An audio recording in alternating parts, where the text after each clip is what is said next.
Hello Tiang Lovers, welcome back to Tiang Channel.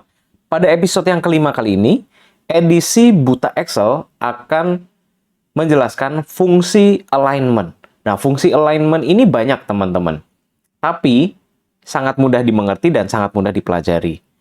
Ada juga fungsi-fungsi yang sebetulnya kita tidak sering pakai, tapi nice to have aja untuk teman-teman dengarkan. Nah, kita langsung aja yuk untuk mempelajari apa aja fungsi-fungsi yang ada di menu alignment. Yang pertama, 3 fungsi pertama adalah top align, center align atau middle align, dan bottom align. Ya, dari namanya sudah ketahuan ya. Fungsinya adalah untuk menempatkan teks atau tulisan di dalam sel itu di posisi mana. Kalau top ya atas, kalau middle ya tengah, kalau bottom ya bawah. Saya akan kasih contohnya. Top align, kemudian middle align, dan yang terakhir bottom align. Nah, supaya lebih kelihatan atas, tengah, bawahnya, saya akan besarin kolomnya, teman-teman, atau besarin selnya, barisnya. Nah, seperti ini. Teman-teman lihat, secara default atau pengaturan awal, si Excel mendeteksi bahwa semua tulisan atau teks itu bottom align. Jadi, tulisannya ada di bawah sel semuanya. Nah, kalau kita mau ngatur di atas, kita harus klik top align. Nah, seperti ini. Kalau di tengah, middle align. Nah, ini. Kalau bottom align, ya sudah, nggak usah diapa-apain, karena secara default atau pengaturan awal, dia udah di bawah. Lihat teman-teman, di sini dia otomatis aktif bottom align-nya. Oke? Nah, itu 3 fungsi pertama. Kemudian bawahnya. Di bawahnya itu ada align left, terus center, kemudian align right. Fungsinya apa? Fungsinya adalah mengatur tulisan di dalam sel, mau sebelah kiri, tengah, atau sebelah kanan. Biasanya kita familiarnya di dunia Excel dengan menggunakan rata kiri, rata ke tengah, atau rata kanan gitu ya. Nah, saya akan ketik di sini align left, center, align right. Supaya kelihatan, saya akan lebarin kolomnya. Nah, teman-teman bisa lihat di sini. Secara default, pengaturan awal, Excel mendeteksi bahwa setiap tulisan atau teks di dalam sel semuanya rata kiri. Ya. Kalau alignment left, kita nggak perlu lagi klik alignment left, karena dia udah otomatis, default. Kalau center, kita klik center align. Nah, dia otomatis tulisannya ke tengah, gitu ya. Kemudian kalau mau ke kanan, kita klik yang ini, dan klik fungsi yang ini, align right. Nah, itu bedanya teman-teman. Top align di atas, middle align di bawah, middle align di tengah, bottom di bawah. Align left itu di kiri, center itu di tengah, align right itu di kanan. Nah, pertanyaannya, bisa nggak dikombinasikan antara top, middle, bottom sama left, center, right? Bisa aja teman-teman. Misalkan, ini saya besarin lagi ya. Teman-teman maunya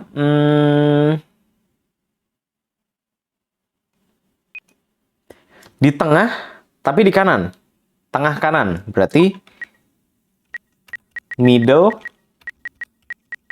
right. Oke. Kemudian nanti teman-teman maunya middle center. Di tengah-tengah bener. Jadi di tengah-tengah sel gitu. Bisa. Middle center. Atau teman-teman maunya di kanan atas. Oke, berarti top right. Coba ya. Middle kita aktifkan. Right, kanan kita aktifkan. Nah, dia ada di middle right kanan. Middle center berarti di tengah-tengah tadi ya. Middle kita aktifkan, center kita aktifkan. Top right, top kita aktifkan, right kita aktifkan. Nah, seperti itu teman-teman. Bisa kita kombinasikan.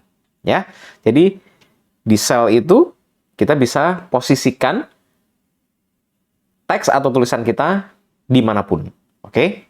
Nah, tadi saya pernah sempat katakan teman-teman, bahwa Excel secara default atau pengaturan awal memposisikan huruf atau teks itu di rata kiri semuanya. Nah, sedangkan di angka, di penulisan angka, Excel akan memposisikan rata kanan di setiap selnya. Contohnya gini teman-teman. Saya punya angka 15, 12, 1. Nah, teman-teman lihat semuanya defaultnya adalah rata kanan bawah. Beda dengan angka atau huruf atau kalimat A, halo, B misalkan. Semuanya ada di rata kiri, bottom, bawah. Nah, ini fungsinya adalah untuk membedakan mana yang huruf, mana yang angka. Seperti itu. Kenapa Excel harus membedakan ini? Karena bisa aja teman-teman yang angka itu terlihat seperti angka padahal itu huruf atau teks. Lah kok bisa? Nah, contohnya kayak gini teman-teman. Lihat nih ya. Di sini saya tulis 15, rata kanan itu udah pasti angka, gitu ya. Nah, kalau saya petik satu, saya petik 1, lalu kemudian saya ketik 15, saya enter. Nah, dia rata kiri. Serta di sini ada error message-nya, warna hijau. Kalau diklik, tuh, number store as text. Artinya, angka disimpan secara teks. Nah, itu kenapa Excel butuh membedakan mana yang huruf, mana yang angka. Nah, nanti ini efeknya panjang, teman-teman.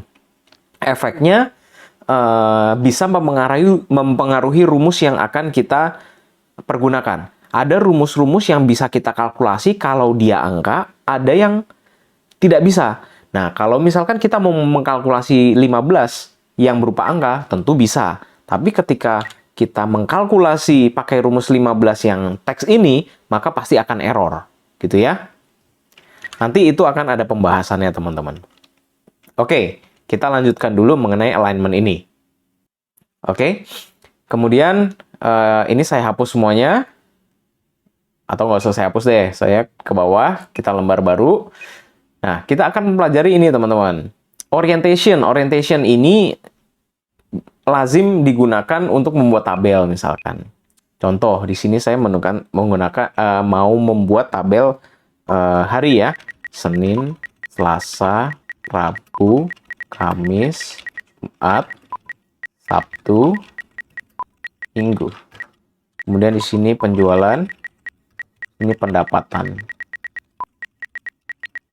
Nah, biasanya teman-teman di sini orang sering menggunakan ini, angle counterclockwise. Nah, dia jadi seperti itu teman-teman. Jadi tinggal blok aja semua di angle counterclockwise. Kalau angle clockwise gimana ya? Ini sebetulnya ada gambarnya ya. Jadi teman-teman bisa membayangkan seperti apa jadinya. Nah, seperti ini. Teman-teman tinggal coba aja. Vertical text. Nah, bisa aja kayak gini teman-teman. Kemudian orientation-nya rotate text up. Nah, menjadi seperti ini. Atau rotate text down. Nah, seperti ini. Kemudian format cell line. Ini apa ya? Kita klik aja. Oh, dia menampilkan format yang lebih detail. Kalau teman-teman butuh. Misalkan per derajat di sini ya. Text orientation. Teman-teman bisa lihat. Teman-teman bisa sesuaikan. Oh, saya maunya 60 derajat, 67, atau 70. Secara spesifik derajatnya teman-teman bisa ubah di sini. Contohnya saya mau 29 derajat. Saya okein. Nah, seperti itu. Oke? Jadi ini banyak macamnya. Oke, kemudian kita menuju ke fungsi berikutnya, yaitu align. Ini apa? Indent. Indent, ada decrease, ada increase. Nah, ini contohnya, contoh pemakaiannya seperti ini, teman-teman. Misal ya, pendapatan. Misalnya, pendapatan itu strukturnya ada pendapatan jasa, pendapatan barang atau produk, jasa dan produk misalkan gitu ya teman-teman ya. Kalau misalkan bengkel motor, biasanya kan ada pendapatan jasa sama ada pendapatan pembelian produk spare part gitu ya. Gitu ya. Oke. Nah, supaya orang-orang tahu bahwa jasa dan produk ini adalah bagian dari pendapatan, biasanya orang memakai inden. Caranya gini, diblok semuanya atau diseleksi jasa dan produk, kemudian kita klik increase inden supaya dia masuk ke kanan. Nah, seperti ini teman-teman. Kita klik sekali, kalau kurang masuk kita klik sekali lagi juga boleh. Nah, ini terkesan pendapatan jasa dan produk ini masuk ke dalam kategori pendapatan. Nah, itu gunanya untuk inden. Nah, kalau misalkan terlalu ke kanan, saya mau ke kiri, ya decrease aja sesuai dengan gambarnya seperti ini. Nah, gitu. Itu gunanya untuk inden. Sebetulnya ada yang lebih lengkap lagi, teman-teman. Teman-teman bisa klik alignment setting ini atau klik kanan format cell, sama aja ya. Nah, di sini teman-teman bisa lihat nih ada inden. Indennya teman-teman bisa secara spesifik mau inden berapa poin atau berapa langkah gitu ya. Saya mau 6. Tinggal klik 6 aja. Kita okein. Nah, dia otomatis 6 langkah. 1, 2, 3, 4, 5, 6 gesernya begitu. 6 poin atau 6 langkah, 6 step gitu ya. Ini bisa. Jadi teman-teman nggak usah bingung. Di sini pun ada alignment setting yang lebih lengkap penyajiannya ketimbang yang ada di shortcut di menu di header atau ribbon di atas. Oke. Kemudian apalagi? Oh, ada wrap text di sini. Wrap text ini gini, teman-teman. Kalau teman-teman punya kalimat panjang yang melebihi dari sel, contohnya ya, saya ambil dari sini deh, lorem ipsum dolorsit amet, ini ya. Oke, saya masukin di sini. Nah, teman-teman lihat, dalam satu sel ini kan ada kalimat lorem ipsum dolorsit amet. Dia melebihi dari selnya. Nah, teman-teman kalau klik wrap text, otomatis, nah, kalimatnya akan menyesuaikan lebar kolom atau lebar selnya itu. Jadi, tidak panjang ke kanan, gitu ya. Itu kegunaan wrap text. Kalau wrap text-nya kita nonaktifkan, dia otomatis kembali seperti semula. Nah, oke. Kemudian merge and center. Merge and center tuh gini, teman-teman. Teman-teman kalau klik di sini, kolom G14, lorem ipsum dolorsit ametnya kan cuma ada di sini. Nah, tapi kalau teman-teman mau misalkan sampai sini deh, kalau lorem ipsum dolorsit ametnya sampai I, berarti teman-teman tinggal seleksi ini, merge and center. Nah, otomatis kalau teman-teman klik sekali, nah dia menempati kolom GHI jadi satu. Nah, itu namanya di merge cell-nya jadi satu. Ketika teman-teman kasih warna, nah di sini juga satu warna doang. Itu ya, berbeda kalau misalkan saya undo. Nah, berbeda kalau misalkan teman-teman belum merge and center, berarti kalau teman-teman klik lorem ipsum dolorsit ametnya di sini, kasih warna, dia cuma warnanya ada di sel itu doang. Gitu ya. Ingat, cara nge-merge-nya adalah sel yang ada tulisannya, maksud saya cara nge-merge mulai dari sel yang ada tulisannya. Jadi lorem ipsum sini, teman-teman geser ke yang sel yang kosong, kemudian di merge and center. Kemudian, nah, untuk yang di header di atas ini, kita sudah selesai semua pelajarinya. Tapi teman-teman, saya akan mengajarkan fungsi alignment yang tersembunyi yang ada di alignment setting atau klik kanan format cell. Nah, di sini tuh masih banyak teman-teman. Kita lihat ya, ada alignment, tadi kita udah belajar kan, secara horizontal itu ada left, center, right. Secara vertikal ada top, middle, bottom. Nah, tapi dia ada tambahan yang lain-lain teman-teman. Contohnya, yang di horizontal tadi, ada fill, ada justify, ada center across selection, ada distribute indent. Nah, oke. Kita pelajarin satu-satu, teman-teman. Oke? Kita buka lembar baru. Saya akan tulis di sini. Horizontal. Apa pertama tadi? Kita akan pelajarin horizontal fill. Oke. Horizontal fill itu begini, teman-teman. Saya kasih contoh langsung, teman-teman. Horizontal fill.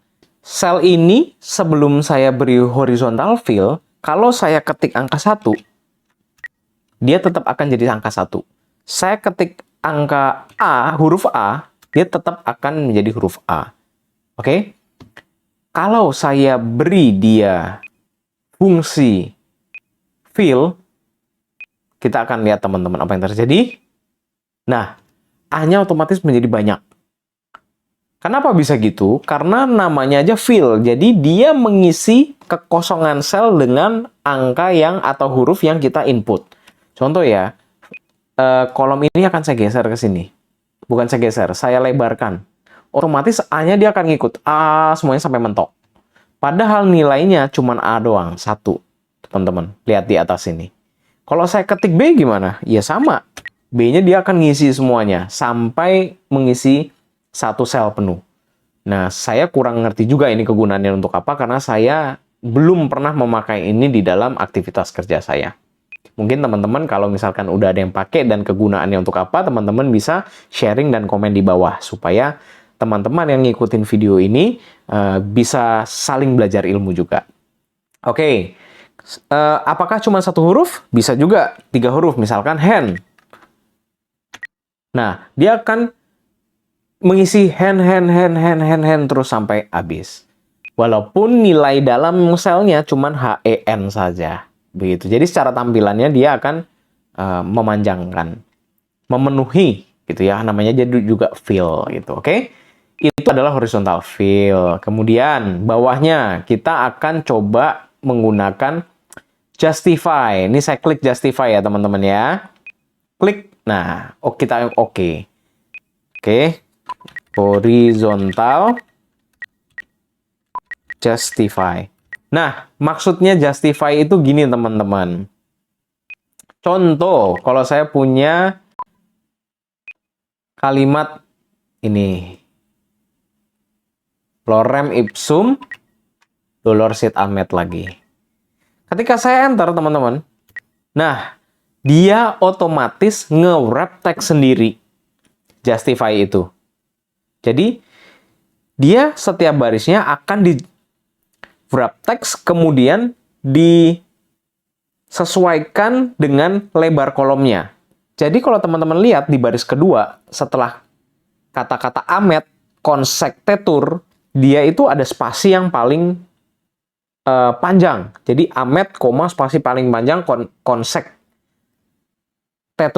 Nah, ini kelihatannya gatel gitu ya mata ya. Kok jadi nggak rapi? Sebetulnya rapi teman-teman. Karena dia akan memadatkan sisi kiri dan sisi kanan di setiap sel. Nah itu namanya justify gitu ya. Tapi teman-teman mesti lihat. Justify itu tidak berlaku pada baris yang paling terakhir di bawah. Di bawahnya itu dia tidak menjustify ke mentokin ke kanan. Kalau menjustify ke kanan, pasti dia spasinya agak panjang-panjang gitu kan. Supaya alikuanya ini bisa mepet ke kanan. Justify tidak. Khusus baris paling bawah. Kemudian, kalau sel yang bawah ini saya berikan fungsi distribute indent. Ya, saya langsung loncat dulu supaya saya mau memberitahukan perbedaan antara justify dengan distribute indent itu seperti apa. Saya akan copy paste lagi ke bawah. Enter. Nah, teman-teman bisa lihat nggak perbedaannya? Ini saya akan kecilin sedikit. Oke, saya akan pendekin sedikit. Ini horizontal distribute.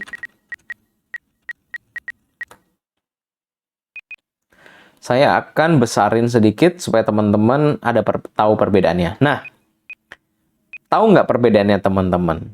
Ada di bagian paling bawah, baris paling bawah. Bedanya justify dengan distribute. Hanya di baris paling bawah.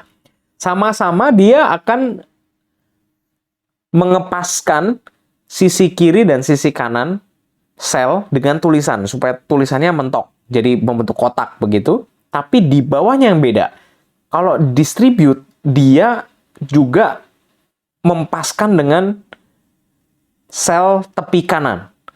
Sehingga dia benar-benar tulisannya kotak full gitu ya. Membentuk selnya tersebut. Tapi kalau justify, hanya yang paling bawah, baris paling bawah tidak di pentokin ke kanan. Nah, itu bedanya antara justify dengan distribute. Oke, sorry kalau agak panjang teman-teman, karena saya pengen teman-teman bisa memahami benar apa artinya justify dan distribute. Kemudian, yang saya langkahi satu lagi tadi adalah fungsi dari, fungsi dari center across selection. Nah, center across selection itu temennya dari merge yang warna kuning ini. Tadi kalau kita unmerge, nah ini kan gini teman-teman. Ya, jadi lepasan begini selnya. Kalau misalkan kita mau merge, kita drag begini terus kita merge. Nah, jadi menyatukan 3, 4, atau beberapa sel menjadi cuma satu sel. Itu namanya merge. Tapi kalau center across selection tadi, dia tidak menggabungkan banyak sel menjadi satu sel. Enggak. Tapi displaynya aja seakan-akan tergabung. Contohnya begini. Kita bedakan ya teman-teman ya. Lorem ipsum dolorsit amet, saya kopas di bawah sini.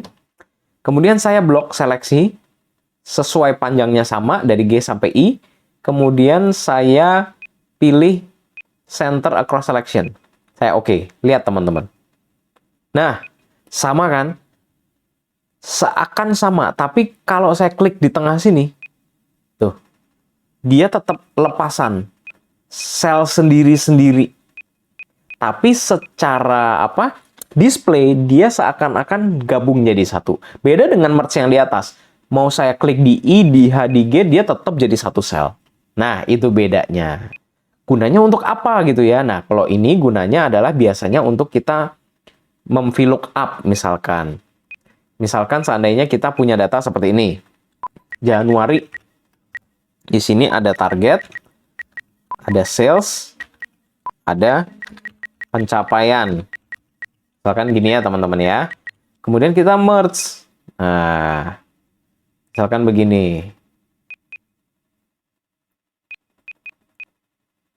Kemudian Februari di sini kita akan merge juga.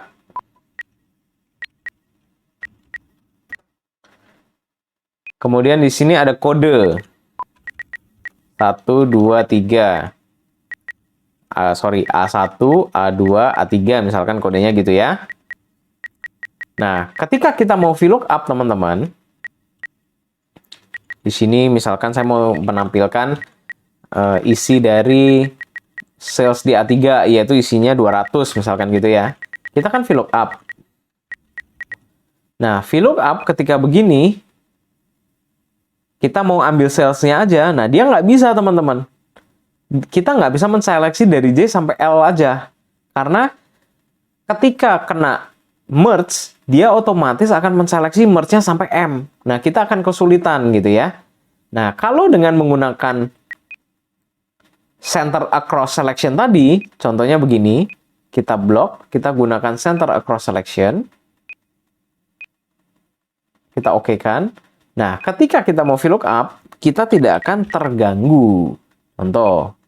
Nah, begini teman-teman. Paham ya kegunaannya? Oke.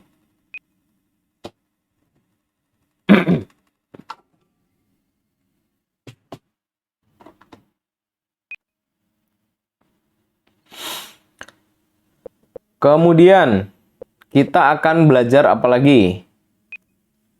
Nah, di vertikal sama ya, justify, distribute juga sama. Jadi, saya nggak akan ajarin lagi karena pada dasarnya justify dan distribute adalah sama, yaitu menyesuaikan pinggir kiri kanan tulisan atau kalimat, tapi yang baris terakhir kalimatnya itu yang berbeda. Oke, ingatnya itu aja. Kemudian, apalagi teman-teman?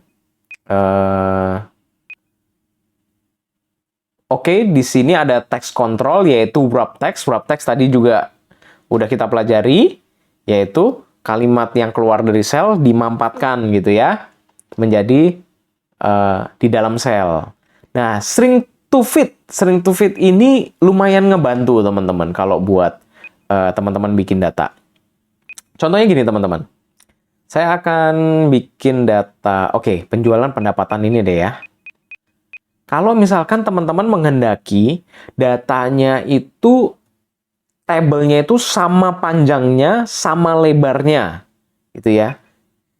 Supaya kesannya rapi, misalkan begini, sama panjangnya, sama lebarnya. Nah, ketika di sini ada nomor, di sini ada misalkan Januari, ada Februari, ada Maret, ada April, ada Mei, Juni, gitu ya. Kemudian di sini jangan nomor deh, di sini misalkan penjualan, di sini pendapatan, di sini misalkan keuntungan bersih, keuntungan kotor, gitu ya. Pengeluaran, misalkan begini teman-teman. Nah, teman-teman pengen kotak tabelnya ini itu nggak mau dirubah panjang, lebar, tinggi, pendeknya. Nah, tapi kalau tidak dirubah, yang namanya penjualan, pendapatan, keuntungan item-item ini akan keluar dari table. Kalau misalkan di sini ada datanya, misalkan datanya kita isi aja ya, begini ya. Nah, kalau ada datanya berarti ketutupan teksnya. Nah, kita gunakan yang namanya shrink to fit supaya tulisan yang ada di dalamnya bisa menyesuaikan lebar selnya. Semakin kecil atau sempit selnya, dia akan semakin kecil juga font size-nya. Gitu teman-teman. Jadi teman-teman tidak usah repot-repot begini. Oh, size-nya kita kecilin sendiri, kita besarin sendiri, nggak usah. Tinggal shrink to fit, semuanya teman-teman bisa ter-adjust dengan otomatis isi selnya. Oke, itu adalah shrink to fit. Merge cell kita juga sudah pelajari. Oke, kelihatannya kita sudah pelajari itu semua, teman-teman. Jadi, terima kasih buat teman-teman yang sampai sekarang sudah menonton video ini. Jangan lupa teman-teman nonton video Tiang Channel berikutnya, karena di video Tiang Channel berikutnya, Tiang Channel akan membahas episode ke-6 dari edisi Buta Excel dengan membahas fungsi number yang ada di sini. Nah, seluruh fungsi number akan Tiang Channel bahas. Oke, kalau begitu, tonton terus Tiang Channel, nantikan Tiang Channel, dan sampai jumpa.